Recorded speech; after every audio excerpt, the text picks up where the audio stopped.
Hi, this is Mike with the Cicada Parada, and today we're going to go over how to cast one of our cicada sculptures.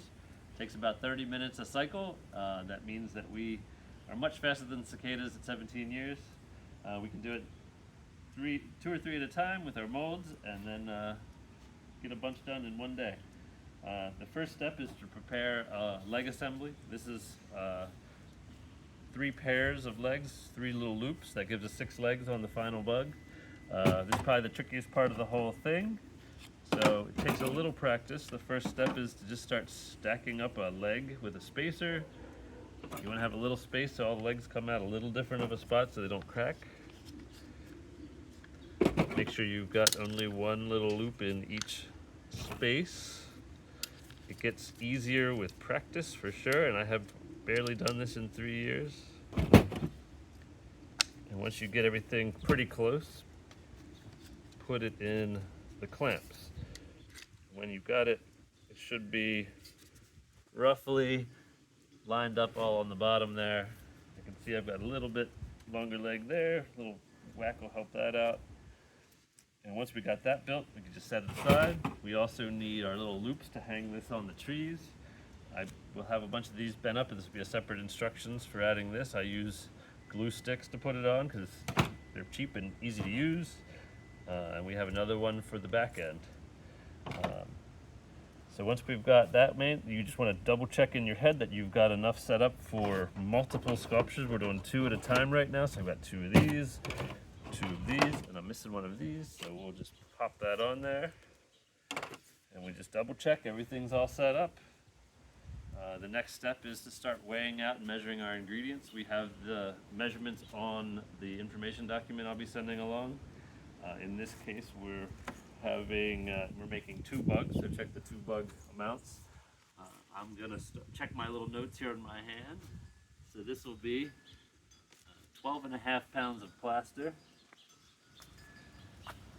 Make sure it's tared, so it should be 0 with the bucket on there. So now that is only 2 pounds. We're gonna go 12.5. It's okay to overshoot a little bit rather than nitpick on getting it all in there. Like 8.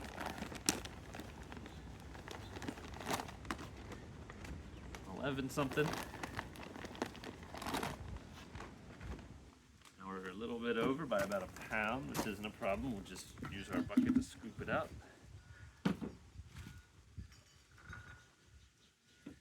Still a little high.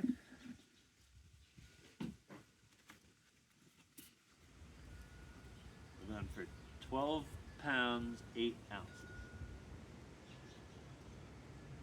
And we're right on, right there. So we'll keep that steady. Next thing is the water. For this we have a comparable amount of 1 gallon and 2 cups is what we've worked out to be a pretty perfect amount. I just mark a line so I don't have to measure all that out each time. I always start with the water first.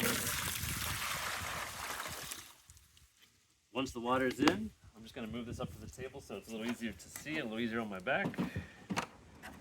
We'll get our handy cordless drill together. I like to start on slow speed just to make sure I don't fling it everywhere. And we'll start adding the plaster slowly. It's okay to go a little quick at first, and then we'll just keep working. We don't have a ton of chunks in here, so once this starts going together, the timer's starting. So here we go.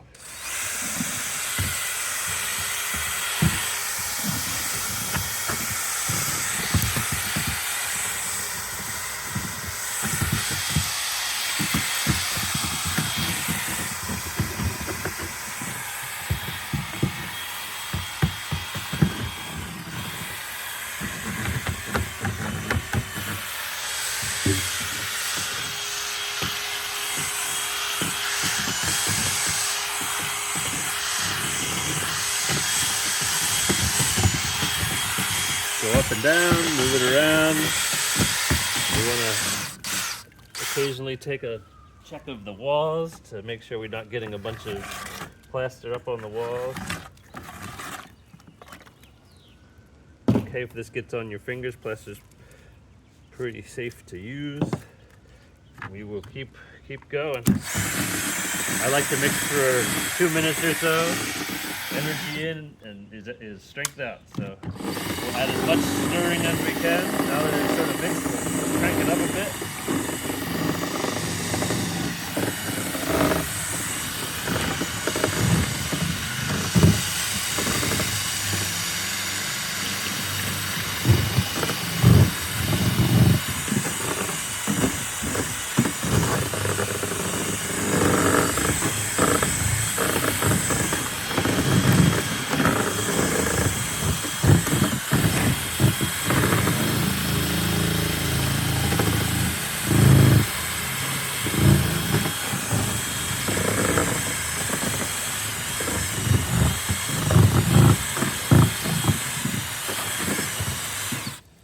Should be long enough. It looks like there's plenty in there. I'm gonna fling off as much as I can there and get that soaking for cleaning later. Right now the timer's ticking, but our biggest enemy is getting air bubbles out. Bubbles inclusions inside will show up on the final sculpture, so we let it sit a little bit. I can tap it on the floor.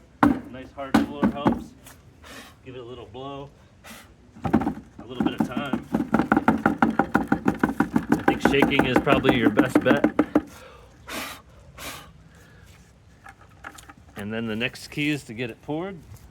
I like to pour slowly but steadily without a ton of splashing.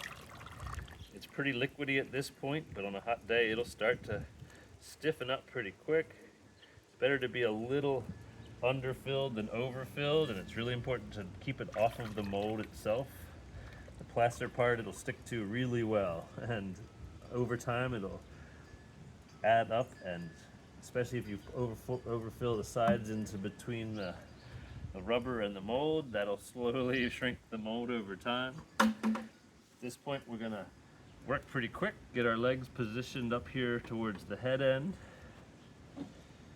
We're gonna do both of these, and then we add our front mounting point, our back mounting point right at the end. Make sure everything sort of runs in parallel.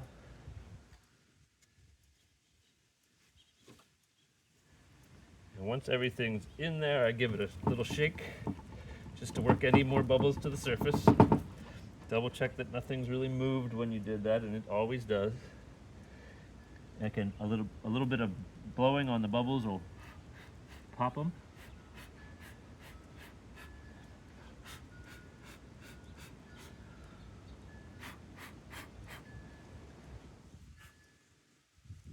And at this point we set our timer, 25 minutes. And here we'll just clean up. It's a good time while we've got everything going to not touch the table. And we'll use our little bag here, or a piece of cardboard, to pour our excess out. It's also nice to have like a fun little extra mold laying by to pour into if you've got a side project. This will all add up over time, so adjust the recipe if necessary to minimize waste. And we'll just clean our drill, run it in a bucket of water. It's a pretty water intensive project, but plaster Paris is a real terrible product. Clean your hands while you're at it. And then we'll come back in 25 or so minutes when these are done and show you how to get them out of the mold.